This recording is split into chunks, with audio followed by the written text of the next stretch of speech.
평생 한 번은 읽어야 하는 인문고전 백선. 15번째 책은 자라투스트라는 이렇게 말했다.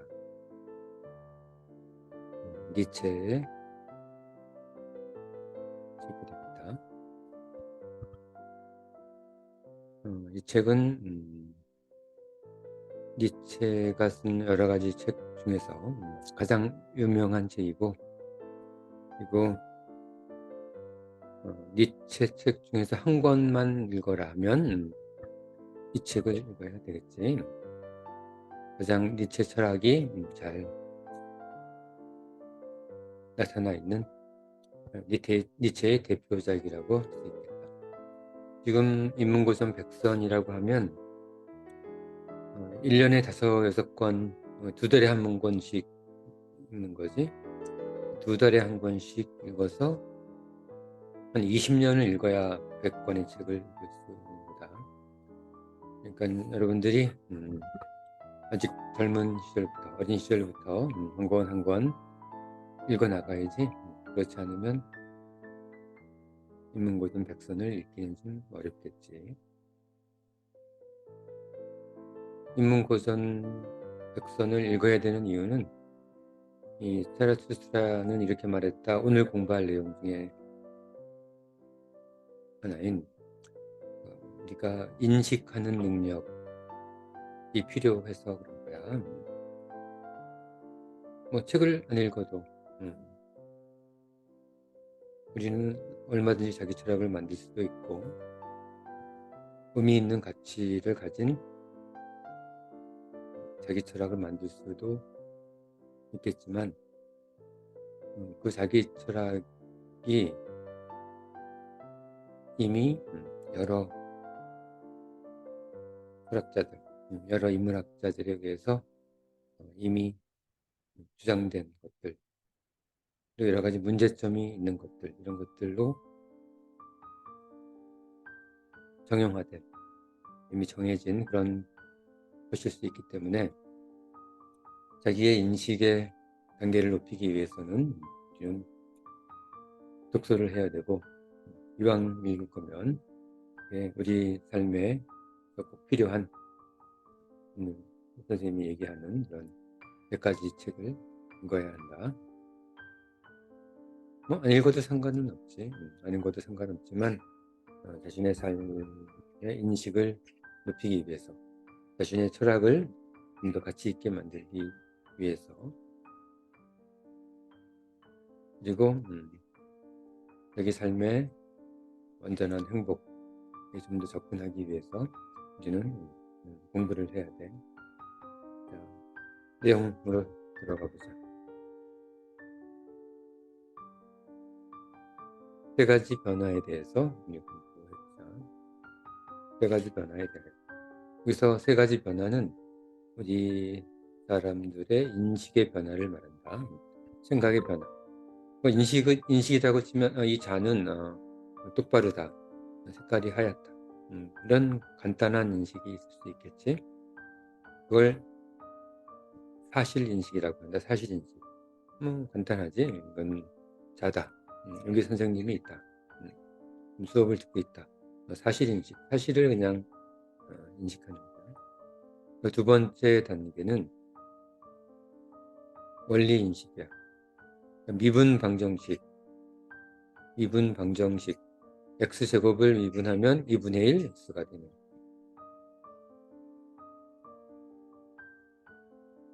그 원리를 알아야지 미분 방정식을 풀 수 있잖아.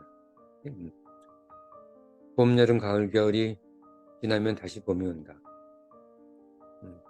그 원리를 알아야 겨울에 다시 봄이 온다는 걸 예측할 수가 있지. 그래서 그 인식의 상태가 높아지면 걱정이 줄어드는 거야. 걱정이 줄어들면 결국은 편안함, 행복에 다가갈 수 있겠지. 그 세 번째 인식의 단계는 진리 인식이야. 원리도 모르겠고 잘 모르겠고 사실 인식도 아니고 무언가 쉽게 생각되지 않는. 예를 들면 우리가 뭐 선한 것이 무엇인가, 악한 것이 무엇인가, 정의란 무엇인가? 죽음의 의미가 무엇인가? 그러니까 어떤 원리나 사실에 의해서 밝혀질 수 없는 그런 것들이 진리 인식이 되겠다. 말 그대로 진리를 인식하는 상태. 어, 불교적 용어로 치면 깨달음의 상태가 될지도 모르겠다. 자, 첫 번째 예지문부터 공부하면서 이 책이 어떤 책인지 한번 파악해보자. 선생님이 책 추천할 때 백선에서 백선 책 추천할 때 책을 리뷰하지는 않는다고 했었지. 리뷰하는 것이 아니라 그 책의 특정 부분 몇 페이지만 공부를 해서 그 책이 어떤 책인지만 선생님이 알려주는 걸로, 그 책을 어떻게 읽어야 되는지 그 정도만 해설을 하고 나머지는 여러분들이 판단할 수 있도록 하자. 그대들에게 세 가지 정신의 변화를 말한다. 정신이 처음에 낙타가 되고 낙타가 사자가 되며 사자가 어린아이가 되는 것. 자, 정신은 세 가지 단계로 변한다. 첫 번째가 낙타의 단계, 두 번째가 어린 사자의 단계, 네 번째가 어린아이의 단계. 경외심을 불러일으키는 강하고 참을성 있는 정신은 많은 무거운 짐을 져야 한다.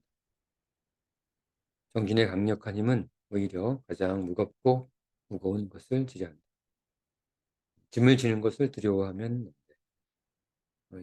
힘들고 어려운 일이라고 하더라도 기꺼이 지려는 마음, 그 단계를 거치지 않으면 우리는 인식의 첫 단계조차 넘어가기 어렵다. 일하는 것을 두려워하고 자신을 발전시키는 것을 두려워해서 정신의 사막을 건너지 못하면 결국은 사자의 단계까지 발전하지 못한다. 무엇이 가장 무거운가? 강하고 인내력 있는 정신은 이렇게 말하고 낙타처럼 무릎을 꿇고 충분히 쉬고 싶어 한다. 자, 오히려 나한테 실어라. 이런 얘기야. 얼마든지 내 등에 실어라. 그런 거지. 나는 어려움을 뚫고 지나가겠다. 우리 영웅들이여, 내 강한 힘을 느끼게 해주는 내 어깨에 가장 무거운 짐은 무엇인가? 강하고 인내력 있는 정신은 이렇게 묻는다. 자, 지금부터 짐들이 나오고 있다. 자신의 오만을 괴롭히려 굴복하는 것, 자신의 지혜를 조종하려 어리석음을 드러내는 것. 이것이 가장 무거운 짐인가? 자, 자신의 지혜를 조종하고 오만을 괴롭히는 것. 결국은 겸손해져야 된다는 거지. 자, 자신의 지식, 지혜, 인식에 대해서 겸손을 유지하는 것이 가장 어려운 짐인가? 또는 우리의 일의 승리를 축하할 때 조용히 그 일에서 후퇴하는 것, 유혹하는 것을 도리어 유혹하기 위해 높은 산에 오르는 것, 그것이 가장 큰 짐인가? 그래서 후퇴하는 것. 작은 일에 숙배를 터뜨리지 말고 더 큰 곳을 향해서 계속 발전을 해 나가는 것. 유혹하는 것을 도리어 유혹하기 위해 게임이 나를 유혹하면 내가 그 게임을 내가 정복하는 거야. 내가 게임에 좌우되는 것이 아니라 내가 게임을 제어해야 한다. 그렇잖아. 놀려고 게임을 하는 건데 즐기기 위해서 게임을 해야 되는데 게임의 노예가 되면 그것은 어불성설이지. 나를 유혹하는 것을 내가 유혹하기 할 수 있는 능력을 가져야 한다. 아니면 도토리와 풀로 겨우 살아가며 진리를 위해 영혼의 굶주림을 인내하는 것. 이것이 가장 어려운 짐인가? 진리를 위해 영혼의 굶주림을 인내하는 것. 혹은 스스로 찾아오는 사람들이 아닌 당신이 원하는 것을 결코 들을 수 없는 귀머거리에게 말하는 것. 이것이 가장 까다로운 짐인가. 당신이 원하는 것을 결코 들을 수 없는 귀머거리. 말귀를 못 알아듣는 사람, 자기 말만 하는 사람, 자기 생각에 차 있어서 여러분들이 하는 말을 귀담아 듣지 않는 사람들과 상대하는 것. 그것이 가장 어려운 짐인가. 자, 그런 것들 다 견뎌야 한다는 거다. 그렇다면 진리의 물을 보면 그 물이 더러워도 뛰어들어가고 차가운 개구리나 뜨거운 개구리나 뜨거운 두꺼비도 내버려 두는 것. 이것이 가장 싫은 짐인가. 더럽거나 징그러워도 진리라면 뚫고 나가는 것. 아니면 유령이 위협할 때 그 유령에게 눈을 내밀고 그대를 경멸하는 자를 사랑하는 것. 이것이 가장 무거운 짐인가. 두려워도 그 두려움을 극복하고 여러분들이 경멸을 당해도 그 경멸을 극복하는 것. 그것이 가장 무거운 짐입니다.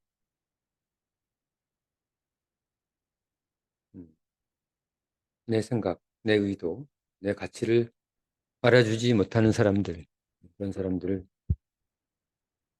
함께 살아가는 것. 그것이 가장 무거운 짐인가. 참을성 있는 정신은 이 모든 무거운 짐을 지고 사망을 달리는 낙타처럼 정신의 사망을 달려나간다. 자, 이 정신의 사망을 무거운 짐을 지고 건넌 사람만이 다음 단계로 넘어갈 수가 있는 거다. 자, 두 번째 변화는 가장 외롭고 쓸쓸한 사망에서 일어난다. 여기서 정신은 사자가 된다. 정신은 사자가 된다. 두 번째 단계는 사자의 단계가 되겠지. 정신은 자유를 얻고 정신의 사막을 지배하려 한다. 여기서 정신은 쓰러뜨려야 할 마지막 주인 용을 찾는다. 자, 우리가 쓰러뜨려야 할 마지막 주인 용을 찾아서 우리는 싸워야 돼. 용이 무엇인가 보자. 정신은 이 마지막 주인, 마지막 신과 투쟁하고 승리하기 위해 이 거대한 용과 격렬히 싸우려 한다. 사자의 정신은 이제는 더는 주인으로 간주하지 않고 신으로 부리지 않는 거대한 용, 그것이 무엇인가? 거대한 용의 이름은 당신은 반드시 그것을 해야 한다. 정해진 일을 해야 한다. 시키는 대로 살아라 이런 얘기지. 정해진 대로 살아라. 음. 남들이 대학 가면 대학 가고 남들이 좋은 직장 얻으면 좋은 직장 얻고 이렇게 정해진 길대로 살아라. 이게 거대한 용의 얘기입니다. 이것이 바로 거대한 용의 이름이다.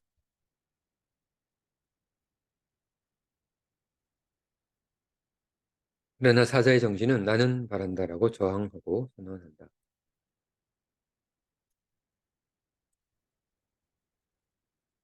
당신은 반드시 그것을 해야 한다. 아까 용의 이름이라고 했지. 용은 황금빛으로 빛나고 정신의 길을 막아선다. 그것은 비늘 달린 유린 동물로서 유리는 비늘 달린 동물, 물고기 같은 동물이 되겠지. 유린 동물. 모든 비늘에 당신은 반드시 그것을 해야 한다가 금빛으로 번쩍인다. 사람들을 꼼짝 못하게 하는 거지. 정해진 길만 가도록. 지금 우리 세상을 말한다. 천년 동안 쌓인 가치를 이 비늘에서 빛내며 모든 용 중 가장 힘쓴 용이 이렇게 위협한다. 다양한 대상의 모든 가치, 그것이 내 몸에 반짝인다. 그러니까 딴 생각하지 말라는 거지. 딴 생각하지 말라. 나를 따르라 이런 거야. 모든 가치는 이미 만들어져 있으며 모든 가치는 나이다. 용이지 용. 절대로 나는 바란다. 사자의 생각. 생각은 자유의지야 자유의지. 나는 바란다는 자유의지를 가지지 말라. 거대한 용은 이렇게 고요한다. 나의 형제들이여, 왜 정신은 사자를 필요로 하는가? 왜 필요로 하겠어? 우리는 용과 싸울 힘이 필요한 거야.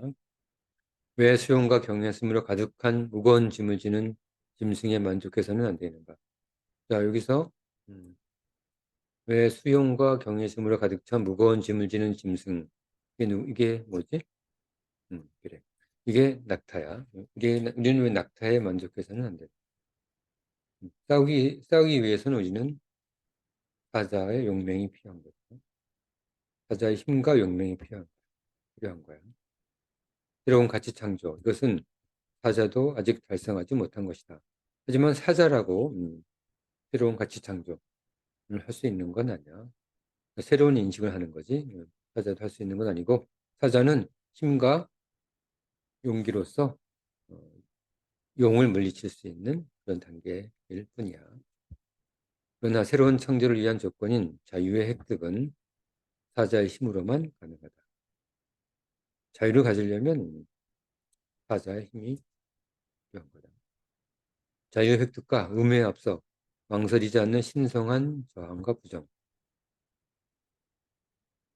의무에 앞서 망설이지 않는 신성한 저항과 부정. 이것을 위해서 우리는 사자가 나의 형제여. 우리는 사자의 정신이 새로운 가치에 대한 권리 획득. 이것은 인내와 경외의 정신에 있어서 가장 엄청난 획득입니다. 새로운 가치에 대한 권리 획득. 그것은 복종의 정신을 쓰러뜨리며 용의 정신이지, 복종의 정신. 용의 정신을 쓰러뜨리며 정신을 강탈하는 짐승의 소행. 정신을 강탈하는 짐승은 사자가 되겠다. 짐승의 소행. 지금까지 당신은 반드시 그것을 해야 한다는 정신을, 용의 정신이지, 그대들은 가장 신성한 것으로 사랑했다. 이제 정신은 이로부터 자유를 빼앗기 위해 가장 성스러운 혼돈의 망령과 자유적 의지를 찾아야 한다. 이 강태를 위해서 정신은 반드시 사자가 되어야 한다. 자, 두 번째 인식의 단계, 왜 사자가 되어야 하는지 설명하고 있다. 자, 이제 세 번째 마지막 단계가 되겠다.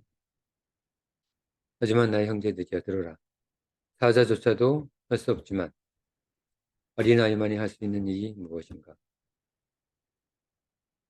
자, 세 번째 단계는 어린아이의 단계가 됩니다.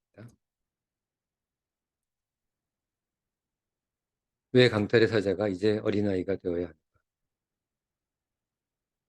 왜냐하면 아이들은 순결하고 망각하며 새로운 시작을 하고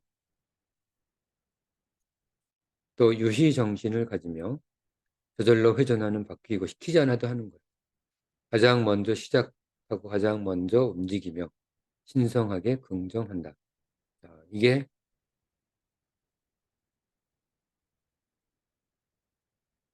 우리가 어린아이가 되어야 하는 이유이다. 기억하라 나의 형제들이여. 창조하는 자는 유의를 위해 신성한 긍정이 필요한 법이다. 창조하기 위해서는 우린 어린아이가 되어야 한다. 이제 자신의 자유를 획득하기 위해 따라서 당신은 반드시 그것을 해야 한다는 용의 세계를 버린 사람들은 결국 자신의 세계를 얻는다. 자신의 세계를 얻기 위해서 우리는 낙타의 단계를 거쳐야 하고 사자의 단계, 어린아이 단계를 거쳐야 한다. 이처럼 정신, 인식 상태는 세 가지로 변화한다. 기억하라. 왜 정신은 처음에 낙타가 되고 낙타는 사자가 되며 사자는 어린아이가 되었는지. 트라투스라는 이렇게 말했다. 이 책의 제목이 되겠지. 자, 여기까지가 우리 인식의 세 단계. 우리가 왜 공부를 해야 되는지, 왜 독서를 해야 하는지에 대한 이유가 나와 있다. 우리 세상을 만들기 위해서 자신의 세계, 자신의 세계를 만들기 위해서는 독서를 해야 돼.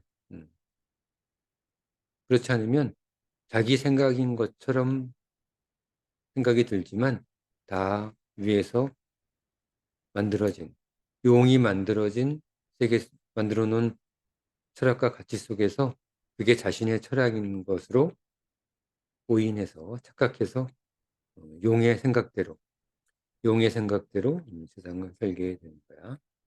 그건 좀 억울한 일이지. 용의 꼭두각시로 살다가 죽기 쉬운 거야. 그래서 우리는 인식을 키워나가야 된다. 인식을 키우기 위해서는 다른 방법이 없어. 생각하게 하는 책을 읽어야 한다. 간단하게만 정리해보자. 인식의 세 단계가 있다고 했다. 인식의 세 단계. 첫 번째, 낙타의 단계. 6가지 무거운 짐이 있어. 오만에서 벗어나기 위해 굴종하고 겸손해야 한다는 것. 이걸 우리는 등에 짊어지고 사막을 건너야 한다. 더 큰 형상을 위해 자신의 삶을 초월해야 한다는 것. 진리를 찾기 위해 인식의 고통을 인내해야 한다는 것. 자신을 이해시키기 위해 타인을 설득해야 한다는 것. 진리를 찾기 위해 더럽고 차갑고 뜨거운 것을 인내하는 것. 사람들을 이해하고 자신과 다른 생각을 가진 사람들을 이해하고 사랑하기 위해 손을 내미는 것. 자, 이게 6가지 무거운 짐을 지고 사막을 건너야 하는 것입니다. 자, 사자의 3가지 역할이 있는데 그것을 해야 한다라는 거대한 용과 격투해야 하고, 새로운 가치를 위해 신성한 부정을 해야 하고, 자유를 위한 투쟁과 강탈을 해야 된다. 그러니까 힘이 필요한 단계지. 자, 마지막으로 드디어 자기 철학, 자기 진리, 자기 세계를 만들기 위해서는 어린아이가 되어야 되는데, 그 이유는 순결, 망각, 시작, 유희, 자유정신, 창조정신, 긍정의 정신, 순결의 정신, 망각의 정신, 시작의 정신, 유희의 정신이 있는 어린아이의 단계를 우리는 반드시 거쳐야 한다. 각각이 어떤 것을 말하는지는 깊이 생각해서 정리해 두자. 자, 오늘 수업은 자라투스트라는 이렇게 말했다.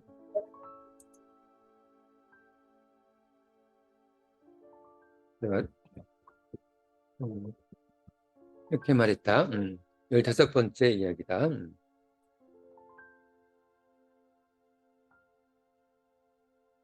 평생 한 번을 읽어야 하는 미문고순 백선. 자라투스트라는 이렇게 말했다. 자, 잘 정리하고 다음 시간에는 16번째 우리에게 중요한 책 공부해 보도록 하자. 자, 오늘 수업 여기까지.